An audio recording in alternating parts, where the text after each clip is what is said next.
माझ्या लग्नानंतर मी माझ्या नवऱ्यासोबत मुंबईला येऊन राहू लागले. काही महिन्यानंतर जेव्हा मी प्रेग्नेंट झाले तेव्हा माझी तब्येत खूपच बिघडायला लागली. म्हणून मी एका 22 वर्षाच्या मुलीला घरी कामासाठी ठेवून घेतली. माझा नवरा रोज रात्री उशिराने घरी यायचा, कधी कधी तर रात्री येतच नव्हता. म्हणून मी त्या मुलीला रात्री सुद्धा माझ्या सोबत म्हणून ठेवून घेतले होते. एक दिवस त्या मुलीला ज्या अवस्थेत पाहिले त्यानंतर माझे हातपाय कापत होते. ती आणि माझा नवरा. माझं नाव सोनी आहे आणि माझा नवरा संदीप एका कंपनीत जॉब करत होता. मी माझ्या आईबाबांची एकुलती एक मुलगी होती म्हणून खूप लाडकी होती. संदीप आमच्या घराच्या शेजारीच राहत होता आणि त्याने स्वतःहून माझा हात माझ्या आईबाबांकडे मागितला होता. संदीपच्या आईबाबांचा एका ॲक्सिडेंटमध्ये मृत्यू झाला होता आणि त्याच्या आत्याने त्याला लहानाचं मोठं केलं होतं. संदीप जेव्हा स्थळ घेऊन आमच्या घरी आला तेव्हा माझ्या आईबाबांनी लगेचच होकार दिला आणि आमचं लग्न मोठ्या थाटामाटात करून दिले. लग्नानंतर काही दिवसातच मी आणि संदीप मुंबईत राहायला आलो. संदीपने स्वतःचा फ्लॅट घेतला होता. इथे आल्यावर आम्ही आमचा फ्लॅट खूप छान सजवला होता. संदीप माझ्यावर खूप प्रेम करत होता आणि माझी काळजीही घेत होता. तो मनाने खूप निर्मळ होता. 2-3 महिन्यानंतर मी प्रेग्नेंट झाले तेव्हा संदीप खूप खुश होता.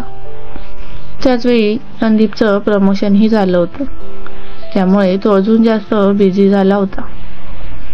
मी दिवसभर घरची कामं करून खूप थकत होते. म्हणून आम्ही दोघांनी मिळून कामासाठी एक मुलगी ठेवण्याचा विचार केला. पण इथे आमची जास्त कोणाशी ओळख नसल्यामुळे आम्ही बिल्डिंगच्या सिक्युरिटी गार्डकडून मदत मागितली. काही दिवसातच सिक्युरिटीने आमच्या फ्लॅटमध्ये एका महिलेला पाठवले. तिचं नाव शिल्पा होते. तिने सांगितले की ती बाजूच्या बिल्डिंगमध्ये अजून 2 ठिकाणी काम करते. तिचा नवरा रिक्षा चालवतो आणि तिला 2 मुलं होती. यापेक्षा जास्त काही मला माहिती करून घेण्याची गरज वाटली नाही.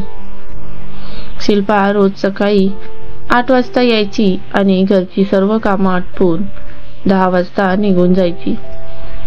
ती जेव्हा कामावर यायची तेव्हा संदीपची ऑफिसला जाण्याची गडबड असायची. त्यामुळे मी तर संदीपचा नाश्ता आणि टिफिन बनवण्यासाठी किचनमध्येच असायची. हळूहळू शिल्पा आमच्या घरी एक सदस्य झाली होती. आता ती मला छोट्या मोठ्या कामातही मदत करत होती.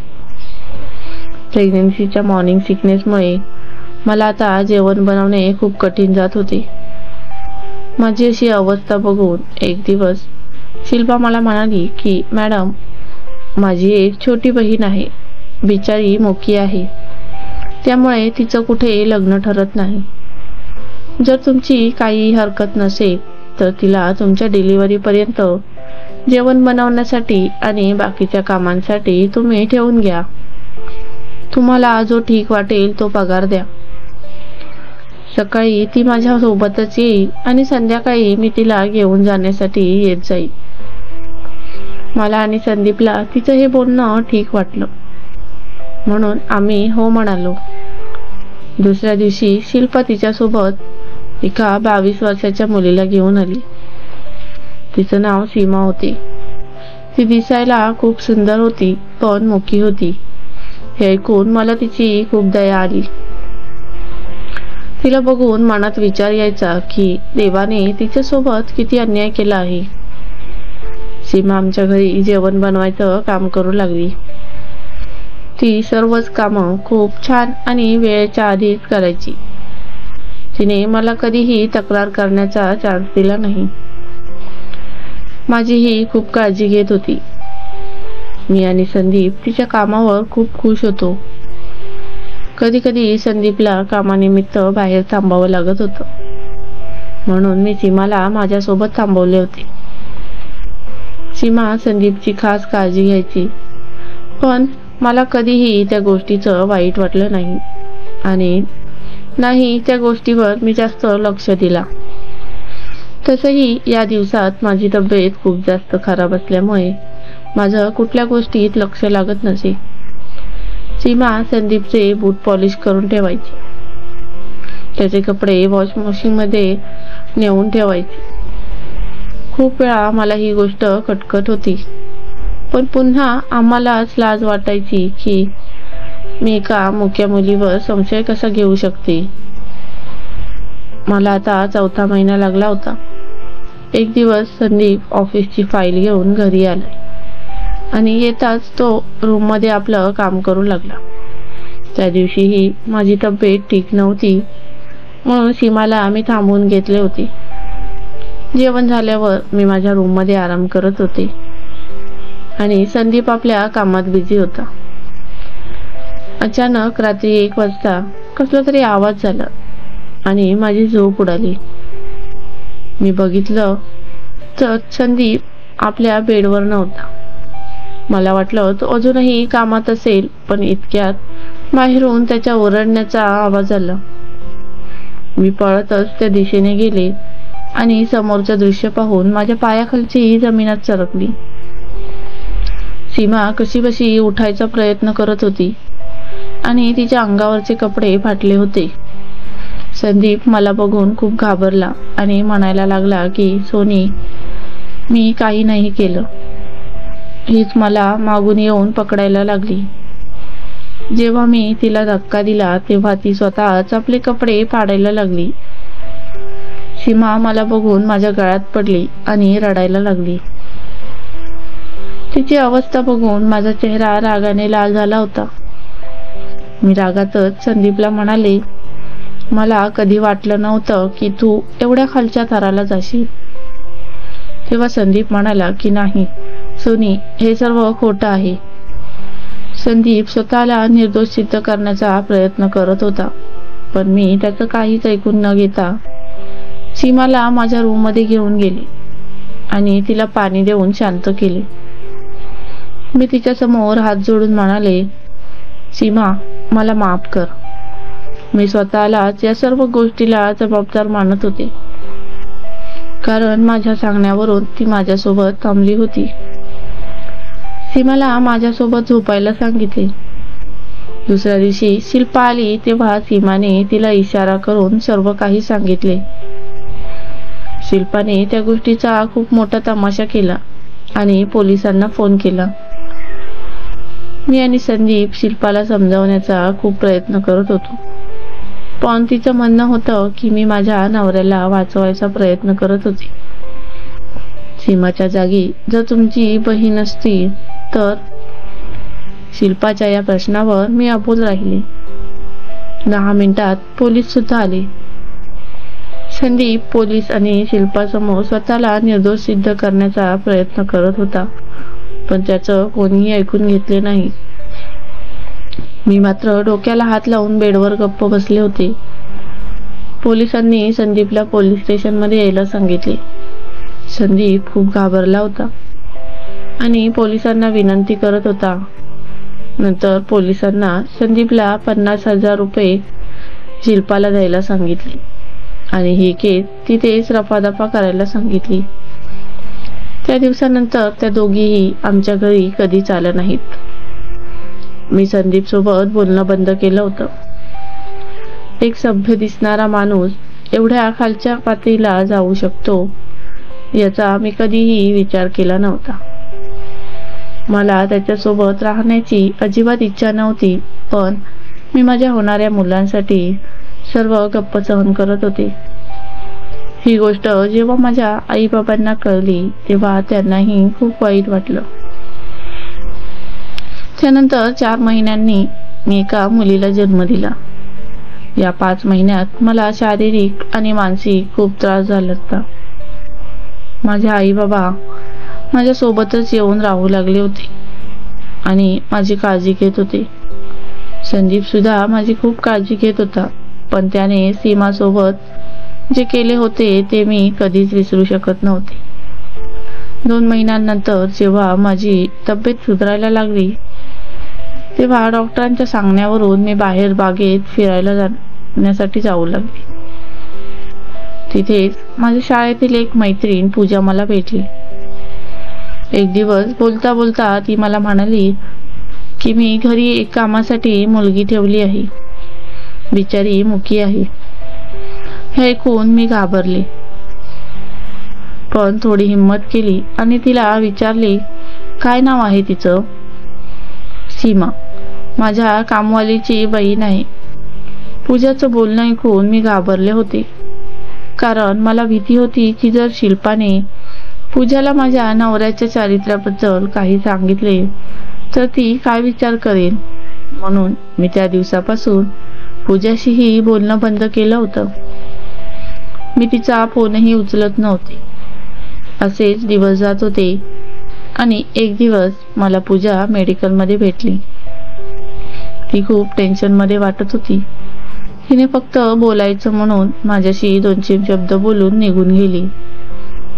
त्यानंतर काही दिवसांनी मला ती बागेत भेटली. तेव्हाही ती खूप उदास आणि आजारी वाटत होती. पहिले ती खूप टाळायचा प्रयत्न करत होती, पण मी खूपदा विचारल्यानंतर ती माझ्या गळ्यात पडून रडू लागली आणि सर्व काही सांगितले. तिने जे मला सांगितले ते ऐकून मला खूप मोठा धक्का बसला होता, कारण तिने जे सांगितले तसंच सर्व माझ्या बाबतीत घडले होते. त्यानंतर तिने मला सीमाचा फोटो दाखवला आणि हळूहळू आता माझ्या सर्व लक्षात यायला लागले होते. मी सुद्धा पूजाला माझ्यासोबत जे घडलं ते सर्व सांगितले. आम्ही दोघी विचार करू लागलो की दोघींसोबत एकसारखंच कसं काय होऊ शकतं.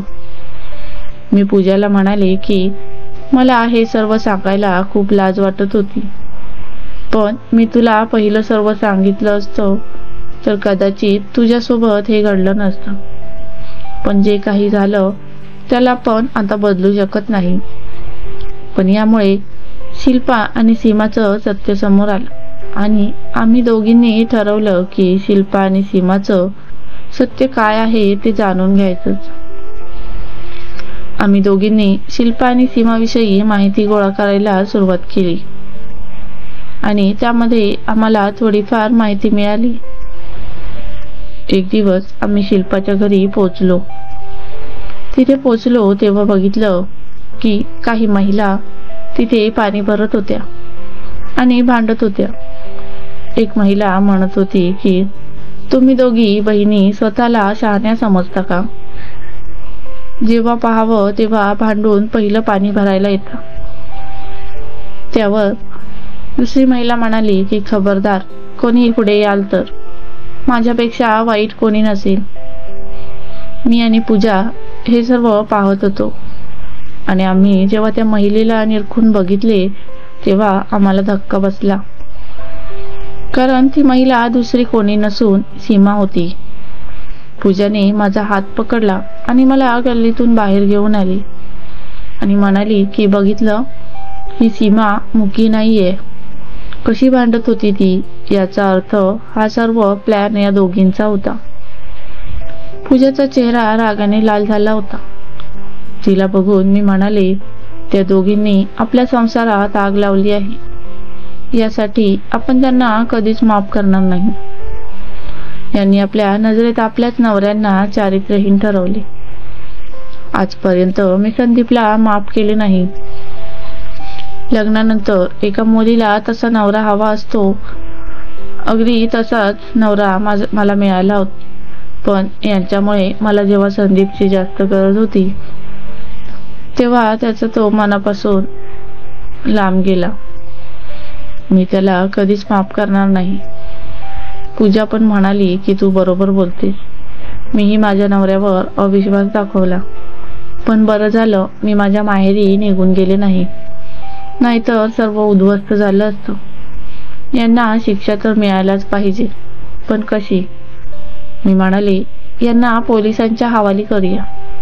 तेव्हा पूजाने माझा हात पकडला आणि म्हणाली, पहिलं आपल्याला यांच्या विरोधात पुरावे शोधावे लागतील, कारण या पोलिसांना आपण खोटं बोलतोय असंही सांगू शकतात आणि आपल्या नवऱ्यांना या केसमध्ये फसवतील. आणि ही बातमी जर सर्वांना समजली तर आपल्या नवऱ्याची खूप बदनामी होईल. आपण घरी जाऊया आणि बघूया पुढे काय करायचं. त्यानंतर आम्ही घरी आलो आणि आपापल्या नवऱ्यांची माफी मागितली. त्यामुळे त्यांना समाधान वाटले की आमच्या मनात त्यांच्याविषयी जो गैरसमज होता तो दूर झाला. आम्ही चौघांनी मिळून एक मीटिंग घेतली आणि निर्णय घेतला की आपण पोलिसांच्या मदतीने यांचं सत्य बाहेर काढू. दुसऱ्या दिवशी आम्ही पोलीस स्टेशन मध्ये पोहोचलो आणि त्यांना सर्व सविस्तर सांगितले. पोलीस म्हणाले की पहिलं आपल्याला हे माहिती करून घ्यायला पाहिजे की आता या दोघी कुठे काम करतात. पोलिसांनी तपास केल्यानंतर त्यांना समजले की दुसऱ्या शहरातून आलेल्या नुकत्याच शर्मा कुटुंबाकडे त्या दोघी काम करत होत्या. पोलिसांनी शर्मा फॅमिलीला सर्व सांगितले आणि त्यांची मदत मागितली. पण शर्मा फॅमिली सुद्धा खूप घाबरली होती आणि म्हणत होती की आम्ही त्यांना कामावरून काढून टाकतो. पण पोलिसांनी त्या गोष्टीला नकार दिला. त्यामुळे कसेबसे ते दोघे तयार झाले. त्यानंतर पोलिसांनी शर्मा फॅमिलीच्या घरी एक कॅमेरा लावला.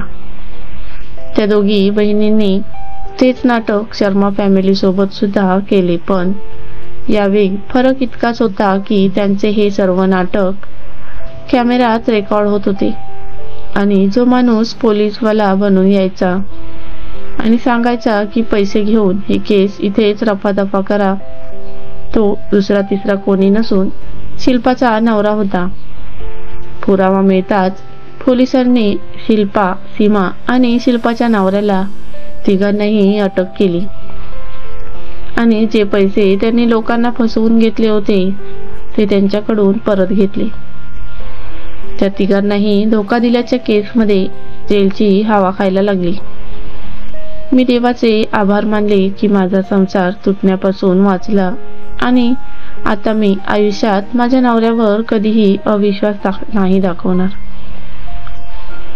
मित्रांनो, तुम्हीही तुमच्या घरी कामवाली ठेवत असाल तर तिची नीट चौकशी करा, नाहीतर माझ्यासारखे तुम्हीही फसू शकता.